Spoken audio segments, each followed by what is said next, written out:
নমস্কার, ইন্ডিয়ান ল অ্যাক্ট থেকে আমি অনিন্দ। আজ একটা ভিডিও দেখাচ্ছি। এই 26,000 চাকরি নিয়ে। এটা অনেক আগের ভিডিও। তখন যদি জানতো কুণালবাবু, তাহলে কেন কেউ দায়িত্ব নেয়নি এই ছেলে মেয়েগুলোর, যারা আজ পথে বসলো? দেখুন ভিডিওটা।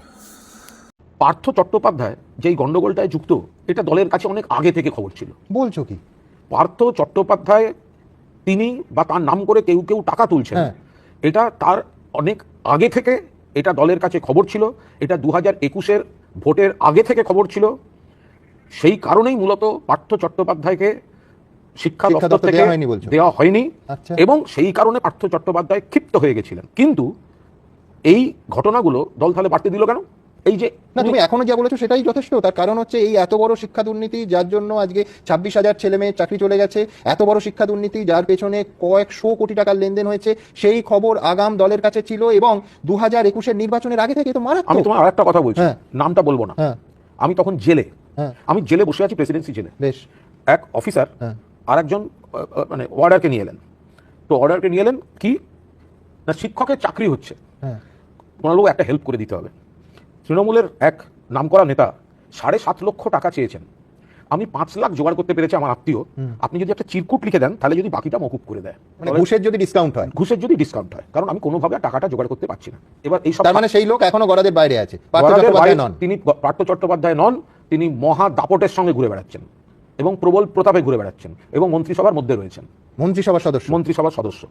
কেউ না কেউ তো অন্যায় করেছে, চাকরি পেয়েছে, কিন্তু বাকিদের একটা ভয়ঙ্কর কষ্টের মধ্যে পড়ে গেছে। একদম। আমার কোথাও মনে হচ্ছে বিরোধীরা জট পাকিয়েছে, অমুক হয়েছে তমুক হয়েছে, সব ঠিক, কিন্তু চুরি ডাকাতি যখন এখান থেকে হয়ে লন্ডভন্ডটা হয়েছে, আমাদের কোনো ব্যক্তি, তারা প্রশাসনে থাকুন বা কোনো ডিপার্টমেন্টে থাকুন, এসএসসি হোক বা এসএসসির অভিভাবকরা হোক, তারা যদি একটু সদিচ্ছা দেখিয়ে এই ছেলেমেয়েগুলির সঙ্গে বসতেন, আজ এই প্রবলেম সলভ হয়ে যেত। 13 থেকে 16-র মধ্যে তুমি জেলের মধ্যে বসে তোমার ঘুষের ডিসকাউন্টের অ্যাপিল পাচ্ছ। অর্থাৎ তখন এই বেআইনি পথে সমস্ত রিক্রুটমেন্ট, অর্থাৎ ঘুষ নিয়ে চাকরি দেওয়ার যে ট্রেন্ডটা, সেটা শুরু হয়ে গেছে। এবং তাতে একেবারে রাজ্যের মন্ত্রী যুক্ত, যিনি এখনো রাজ্যের মন্ত্রী আছেন, এখনো রাজ্যের মন্ত্রী, সম্ভবত 16 সালটা, এখনো তিনি রাজ্যের মন্ত্রী।